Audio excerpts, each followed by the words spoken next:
Bismillahirrahmanirrahim. Assalamualaikum warahmatullahi wabarakatuh.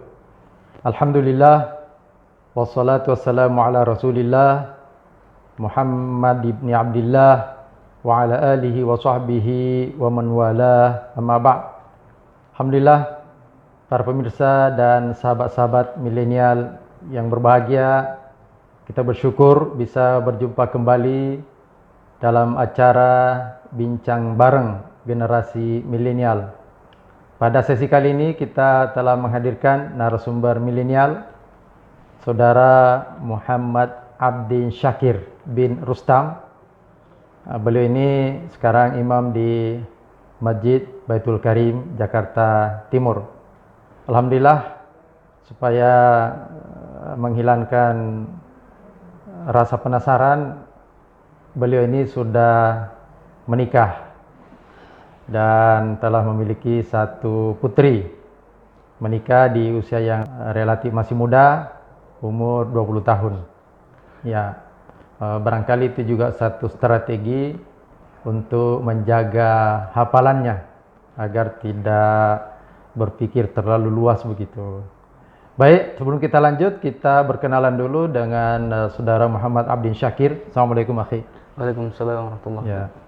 Tema kita pada kesempatan ini adalah cara atau metode efektif menghafal Al-Quran.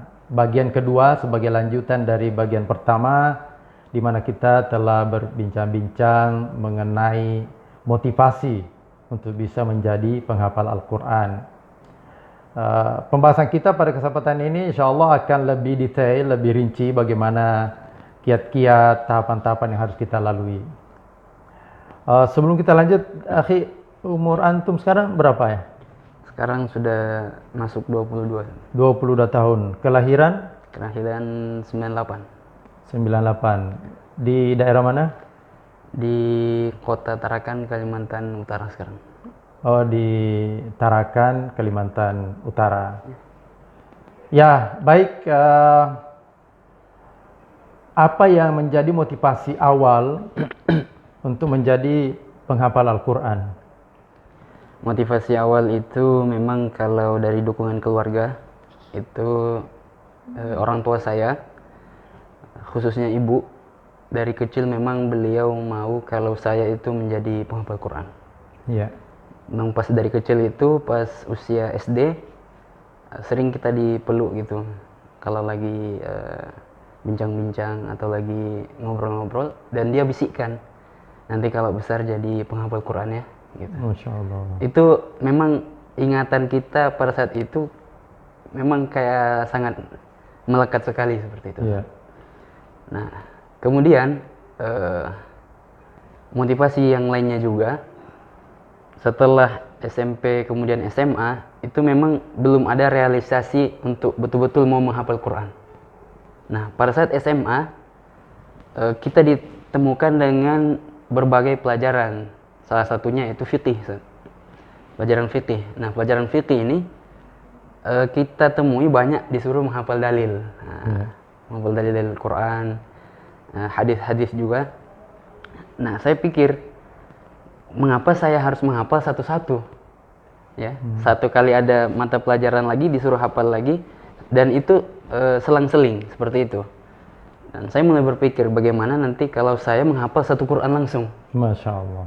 Sehingga saya tidak perlu lagi menghafal satu ayat, langsung satu Quran. Yeah. Nah, itu juga salah satu batu loncatan bagaimana saya tumbuh semangatnya untuk langsung menghafal sekalian Al-Quran itu, satu Quran. Ya, alhamdulillah. Jadi ada dua pemicu.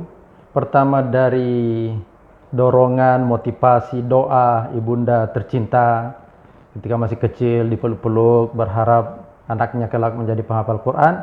Yang kedua, dipicu oleh tantangan yang dihadapi ketika belajar di tingkat SLTA, dituntut untuk banyak menghafal dalil-dalil fikih, dan itu rumit kalau dihafal satu-satu, sehingga menimbulkan tekad alangkah baiknya kalau sekalian menghafal Al-Quran secara keseluruhan.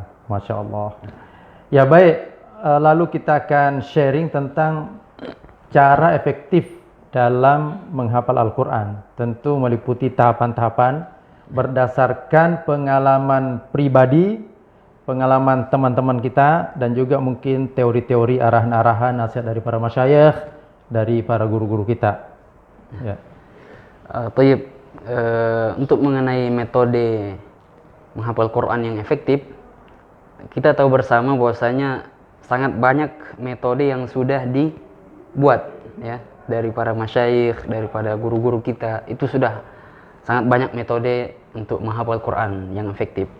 Namun kali ini Ustaz, kita mau kasih yang memang sangat bersifat mendasar, yang sangat penting, yang sekiranya harus dilalui oleh seseorang untuk mau masuk ke tahap menghafal Quran seperti itu.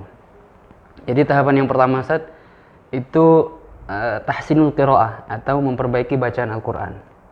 Ya. Jadi memang sejatinya setiap orang yang mau menghafal tentu dia harus bisa membaca Quran terlebih dahulu dan juga sesuai dengan makharijul huruf atau tajwid. Tajwid, ahkam tajwid. Nah, itu sebaiknya dia harus memahami semua itu dulu, baru kemudian bisa masuk ke jenjang berikutnya, itu mulai menghafal. Ya. Karena dengan alasan ketika dia belum fase atau belum bagus bacaannya, masih banyak salah-salahnya, otomatis kalau dia menghafal Quran, tentu juga banyak kesalahan yang akan terjadi seperti itu. Dan bisa lebih susah, lebih repot memperbaiki. Nah, betul. Ketika sudah terlanjur menghafal satu surah misalnya atau berapa penggal ayat, dipakai imam, lalu kemudian banyak kekeliruan, harus diulang kembali. Dan tentu lebih susah kalau sesuatu yang sudah dihafal itu kita mau perbaiki dan dihafal ulang ya. Itu poin pertama. Cenderung lebih sulit kalau sudah dihafal dan ada salah, itu memang lebih sulit untuk memperbaikinya seperti itu. Ya, betul sekali. Kemudian setelah proses tahsin itu usai, ya, memang ini tidak butuh terkadang butuh waktu yang lumayan lama, bisa sebulan atau 2 bulan, bahkan lebih. Ya. Untuk memperbaiki bacaan. Untuk memperbaiki bacaan, fokus pada perbaikan bacaan. Nah, namun setelah itu selesai, maka insya Allah setelahnya akan lebih mudah. Lebih mudah. Nah, itu akan lebih mudah kalau perbaikan bacaan itu atau tahsinul qiraah itu dimulai sejak usia belia, usia muda ya. Betul. Dibandingkan dengan sudah dewasa misalnya. Karena memang di masyarakat kita lihat lebih mudah memperbaiki bacaan untuk usia muda, usia remaja. Adapun yang usia sudah tua, memang lidah lebih kaku, tapi bukan berarti tidak bisa. Ya, membutuhkan usaha kerja keras yang lebih tinggi. Iya, betul sekali. Betul sekali. Ya, kita ke tahapan berikutnya. Nah, tadi itu setelah tahsin qiraah, kemudian kita juga masukkan yaitu tafahum makna. Tafahum al-ma'na. Nah, ini sebelum memulai menghafal, alangkah baiknya dia memahami makna ayat. Meskipun tidak secara tekstual hafal ya. Tapi memahami jalan cerita ataupun maksud konten daripada satu ayat. Apakah dia berkaitan dengan ayat sebelumnya atau ayat sesudahnya gitu kan. Untuk memudahkan menyambung nanti ya. Untuk memudahkan menyambung dan memudahkan dalam penghayatan ketika membaca Quran. Nah, tadabbur. Nah, kemudian sebelum betul-betul dihafalkan, nah ini adalah proses yang ketiga, yaitu bagaimana dia mentalkin terlebih dahulu. Mentalkin terlebih dahulu bacaannya ke seorang hafid atau seorang musyrif yang sudah terpercaya bacaannya. Jadi misalkan kalau di pondok saat ini ya kita bisa store dulu ke musyrifnya yang sudah hafid, atau kalau di rumah misalkan ada seorang hafid atau anak kita yang sudah menghafal, maka disetorkan terlebih dahulu sebelum dihafal. Agar apa? Agar bisa dicek apakah ada salah atau panjang pendeknya yang kurang betul. Nah, itu bisa semua dicek terlebih dahulu. Karena seringkali kita sudah menganggap sudah betul bacaan kita, ternyata ketika disimak masih keliru. Lalu gimana kalau tidak ada orang yang membimbing kita tidak ada penghafal, tidak ada guru, dan kita berada di tempat yang juga tidak mudah mengakses para penghafal atau orang-orang yang sudah bagus bacaannya. Mungkin ada solusi lain menjadi alternatif. Iya, betul. Bagaimana kalau tidak ada seorang hafid atau tidak ada musyrik, Ustaz ya? Ya, tentu ini memang kurang efektif, tapi juga bisa mencari alternatif yang lain ya, dengan cara memanfaatkan MP3 ataupun MP4 ya. Misalkan ada rekaman Al-Quran 30 juz ya dari syekh-syekh kita, misalkan Syekh Misyari atau imam-imam Masjidil Haram, yang hampir semua mereka sudah punya rekaman 30 juz. Nah, itu bisa kita pakai, kita dengarkan terlebih dahulu makto yang ingin kita hafal atau halaman yang ingin kita hafalkan, baru kemudian kita perbaiki bacaan kita dan kita hafalkan sesuai dengan MP3 yang kita dengarkan. Itu San. Jadi ini luar biasa, apalagi di era saat sekarang ini semuanya sudah dimudahkan. Ternyata menghafal Al-Quran pun bisa dibantu oleh alat-alat digital. Dan sekarang ini para qurra, ya, para qori tingkat dunia itu semua sudah punya rekaman yang mudah kita akses. Masya Allah, ini satu karunia untuk generasi saat sekarang ini. Ya, betul. Tahapan berikutnya? Tahapan berikutnya yaitu masuk ke proses menghafal ayatnya itu, Ustaz. Maka kita gunakan di sini yaitu metode tikror, pengulangan. Ya. Mengulangi bacaan yang potongan ayat yang ingin kita hafalkan. Nah, untuk pengulangan berapa kalinya itu tentu kembali ke kemampuan masing-masing, Ustaz. Ada yang kemampuannya memang cepat dalam menghafal, maka dia cukup mengulang 1-10 kali, mungkin sudah lancar. Sudah lancar sekali, dan pada saat ia merasa sudah yakin atau sudah mutqin, maka dia baru melanjutkan ke ayat berikutnya. Ya, artinya tidak ada angka yang baku. Ya. Itu sangat tergantung dengan kondisi masing-masing. Ada yang 10 kali sudah lancar, ada yang 20 kali, bahkan saya dengar juga ada yang 40 kali. Ini 40 kali. Jadi seperti itu ya. Kalau saudara Syakir sendiri, berapa kali diulang itu bisa lancar ya? Kalau saya, Ustaz, memang pada saat proses menghafal kita cenderung tidak menghitung. Namun kita menghitungnya melalui jam, Ustaz. Misalkan 1 jam saya bisa dapat 1 halaman. Ya. Kalau saya dulu terkadang 1 jam itu 1 halaman. Ya. Itu memang termasuk lama ya. Kalau kita lihat 1 jam 1 halaman. Namun kalau kita dari 1 hari itu kan 24 jam. Berarti kita ada 1 jam untuk 1 halaman. 2 jam berarti 2 halaman gitu. Itu pun tidak istiqomah sekali. Kadang-kala bisa lebih daripada itu, San. Misalkan 1 halaman bisa 2 jam, bisa 3 jam. Ya, kondisional lah. Kan kadang-kadang juga pikiran agak terganggu barangkali, rindu sama orang tua ya. Betul. Apalagi sebelum nikah, tentu pikirannya juga kadang-kadang ya. Kadang-kadang. Baik, betul. Idealnya menghafal itu berapa ayat ya setiap hari? Ya, 1 ayat, 2 ayat, 3 setengah halaman, 1 halaman. Dan kalau saudara Syakir sendiri pengalamannya berapa halaman itu bisa 1 hari? Jadi ini tentu bagi yang fokus ya. Kalau antum kan fokus, tidak ada beban lain. Hatta pelajaran-pelajaran sekolah pun juga ya tidak ada. Ya, fokus menghafal. Tentu ini akan berbeda dengan bagi santri, para pelajar yang juga harus mengikuti pelajaran-pelajaran umum yang jumlahnya juga tidak banyak. Ada juga orang tua, orang dewasa yang punya semangat untuk menghafal. Tentu ini juga berbeda ya masing-masing ya. Kalau memang di dalam sebuah program itu fokus ke Al-Quran saja ya, jadi tidak ada pelajaran lain, cuman menghafal saja. Idealnya bisa dalam sehari itu bisa 1 halaman 2 halaman itu minimal. 1 atau 2 halaman itu sudah minimal, Ustaz. Karena tidak ada pelajaran lain. Nah, adapun kalau itu yang tadi bahkan bisa lebih. Bahkan bisa lebih. Bisa Seperti antum lah ya. Iya. Sehingga hafalan bisa tuntas dalam waktu berapa bulan? Kemarin saya 10 bulan. Ya, 10 bulan lebih. Ya.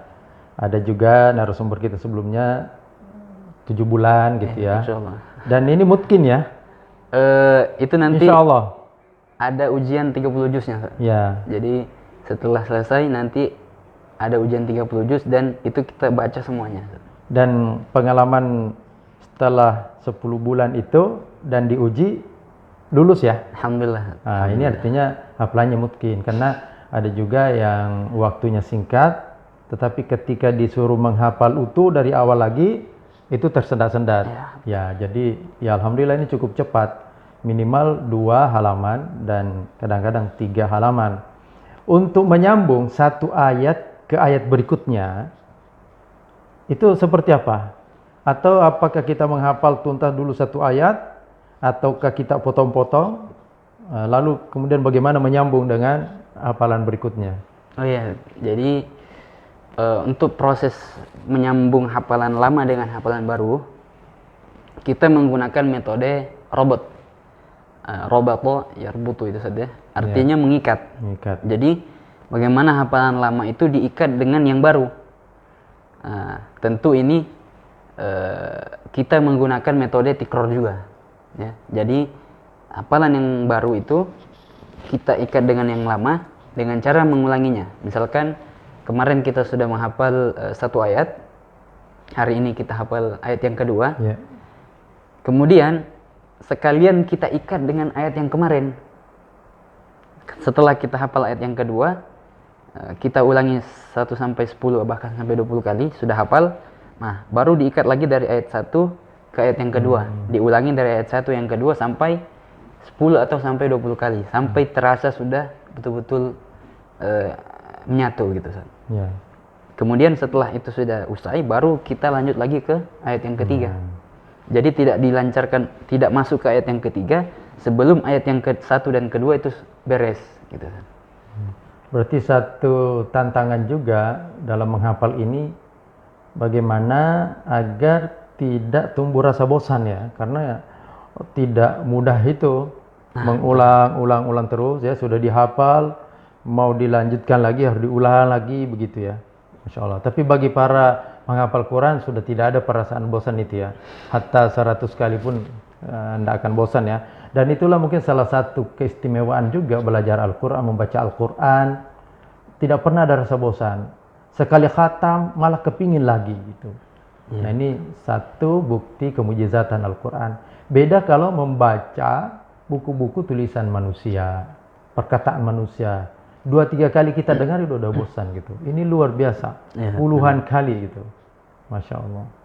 Lalu idealnya menghafal itu dimulai dari juz 1 atau juz-juz akhir? Juz 30, 29. Ya. Apakah dari depan atau dari belakang saja? Nah, ini sebenarnya tidak ada metode baku yang mengatakan dari depan lebih bagus atau dari belakang lebih bagus.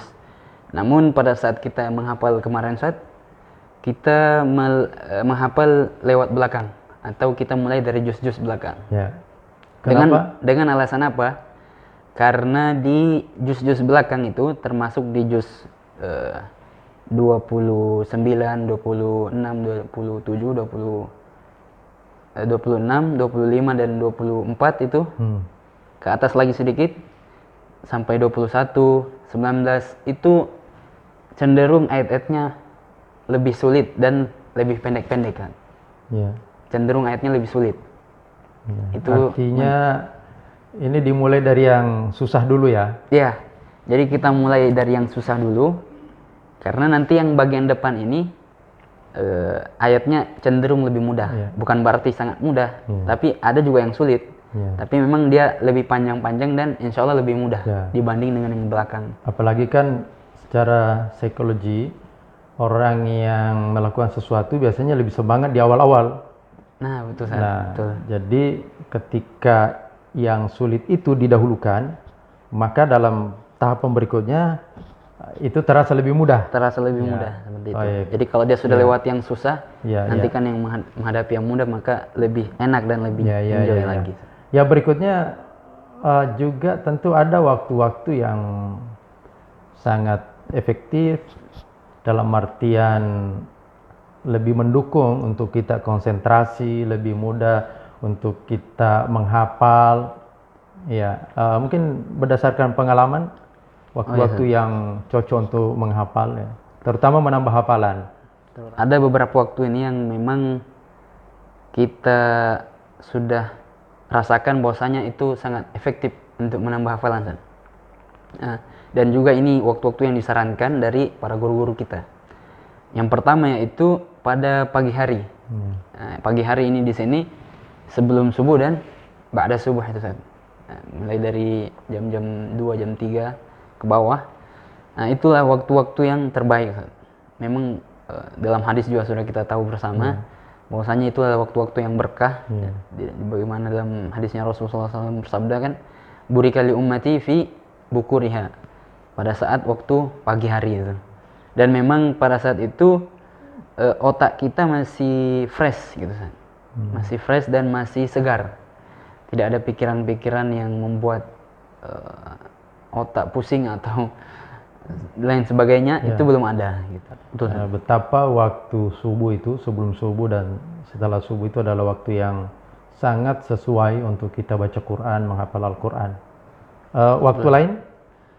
Kemudian waktu yang lainnya juga bisa kita temui di sore hari, Ustaz. Di sore hari. Mengapa begitu? Habis asar maksudnya? Habis asar, Ustaz. Habis asar.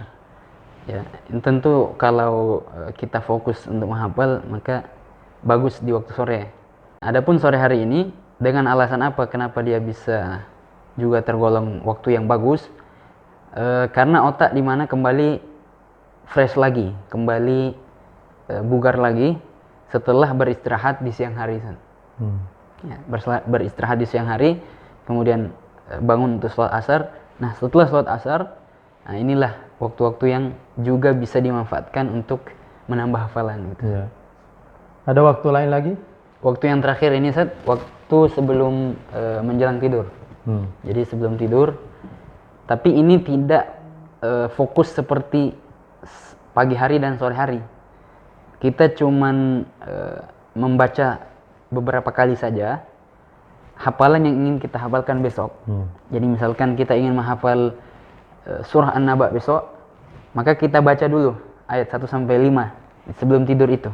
Jadi bukan ayat yang kita hafal sebelumnya? Bukan, itu ayat yang kita ingin kita hafal besok. Ya. Karena ini dikatakan oleh para guru-guru kita, nanti pada saat bangun masih ada yang nempel, kan? Masih ada yang nempel. Ya. Nah, itu yang nempel itu tinggal kita perkuat lagi di pagi harinya. Ya.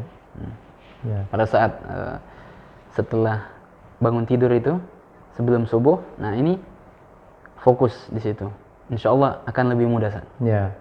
Jadi kalau tadi dikatakan sebelum subuh, setelah subuh, sore hari menjelang tidur, maka ada waktu yang juga sangat efektif tentunya kita bawa murojaah hafalan kita itu pada saat kita sholat tahajud. Itu, San. Ya. Karena yang di dalam surah Muzammil itu, San, ya. Inna nasyiatal lail hiya syaddu wata'a wa aqwamu qila. Waktu ya. yang memang sangat efektif ya untuk menghafal Quran. Dan sebenarnya bukan hanya menghafal Quran, menulis, menuang ide-ide, gagasan ya dalam tulisan, itulah kebiasaan para ulama dahulu. Kalau mau menulis, ya mau menistimbat hukum, itulah waktu yang sangat sesuai begitu. Ya baik, akhi. Terakhir ini, mungkin ada motivasi untuk kita semua, terutama sahabat-sahabat milenial ini, agar tumbuh dorongan, keinginan yang kuat, ya niat untuk menghafal Quran. Kalau toh tidak 30 juz, beberapa juz, ya 10 juz. Apalagi sekarang ini banyak sekolah-sekolah yang memang menjadikan program tahfidz Quran itu menjadi program unggulan.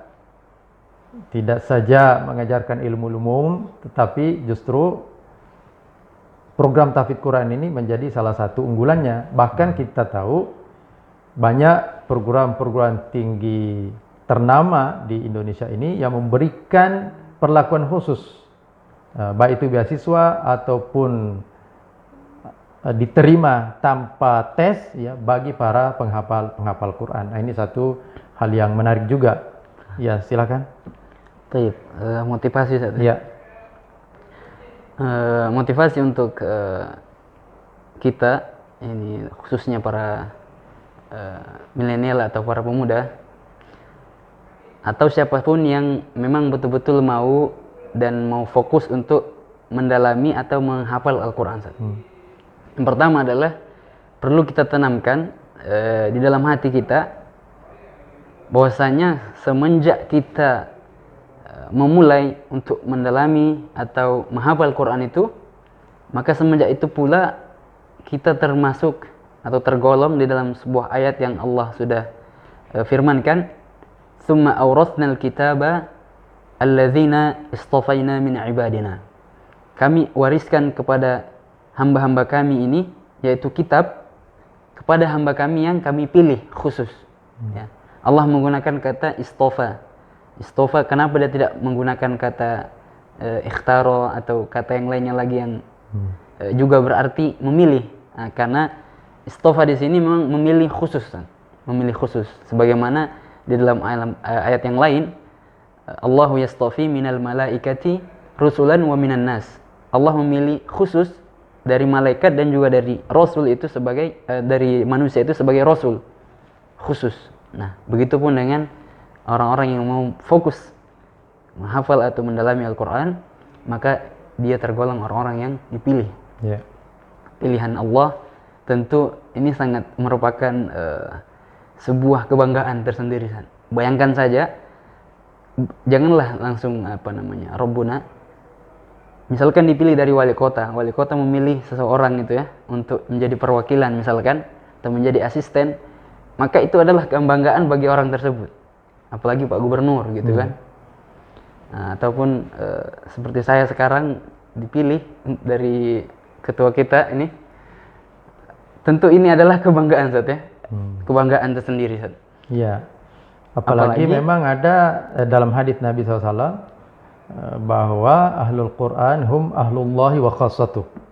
Jadi ahlul Quran itu orang-orang yang dekat dengan Al-Quran, hafal, mempelajari, mengamalkan, mendakwahkan. Mereka adalah orang-orang yang termasuk dikhususkan oleh Allah Subhanahu wa taala, orang-orang yang dekat dengan Allah Subhanahu wa taala. Nah, jadi ini luar biasa. Ya, mungkin ada motivasi lain? Motivasi lain Ustaz, bagi para yang mau mendalami Al-Quran atau menghafalkan Quran, ini motivasi yang kedua, yaitu bahwasanya Al-Quran itu mudah. Al-Quran itu mudah kalau kita betul-betul ingin menghafalkan Al-Quran itu. Sebagaimana dalam ayat Allah Subhanahu wa taala berfirman, "Walaqad yassarnal Qur'ana lidzikri fahal min muddakir." Sungguh kami telah mudahkan Al-Quran ini. Pertanyaan berikutnya, adakah orang yang mau betul-betul atau sungguh-sungguh untuk menghafal Quran? Jadi bukan menghafal Quran itu bagi yang mampu saja, tidak. Banyak juga orang punya kemampuan, banyak juga orang punya intelektual yang tinggi, namun buktinya dia belum hafal Quran. Nah, adapun ada juga yang biasa-biasa saja, tapi karena dengan keistiqomahan, insya Allah itu akan terasa mudah dengan usaha yang keras gitu. Ya, Masya Allah. Jadi harus tumbuh dalam diri kita bahwa dengan menjadi penghafal Quran, orang-orang yang cinta Al-Quran, maka dia akan menjadi orang-orang pilihan Allah Subhanahu wa taala. Dan kita juga harus meyakini, mempercayai bahwa Al-Quran ini adalah sebuah mukjizat yang diturunkan oleh Allah Subhanahu wa taala kepada Nabi SAW dan kepada umatnya hingga akhir zaman. Sehingga tentu Allah memberikan kemampuan dan peluang untuk menghafal Al-Quran bagi siapapun juga. Karenanya dalam surah Al-Qamar diulang-ulang tadi, walaqad yassarnal Qur'ana lidzikr, dan sungguh telah kami mudahkan Al-Quran itu untuk menjadi pelajaran, untuk dihafal. Fahal mimudzakir, maka adakah yang punya kemauan untuk itu? Nah, dengan kemujizatan Al-Quran inilah dia mudah untuk dipelajari, bukan hanya bagi para santri, bukan hanya bagi para ustadz, bagi seluruh kalangan kaum muslimin yang memiliki niat yang baik, berprasangka baik kepada Allah Subhanahu wa taala. Ana inda dhanni 'abdi bi, bahwa Allah itu senantiasa mengikuti perasaan hambanya. Kalau kita menganggap menghafal Quran itu mudah dan bisa, maka insya Allah akan mudahkan untuk itu. Dan disertai dengan mujahadah, dengan kerja keras, dengan upaya yang sungguh-sungguh, karena Allah akan juga memberikan taufik, kemudahan itu seiring dengan usaha dan kerja keras kita. Dan terakhir, tentu itu yang paling utama, bagaimana kita senantiasa berdoa kepada Allah SWT agar kita dimudahkan untuk mencapai apa yang menjadi harapan kita, apalagi menjadi seorang penghafal Al-Quran.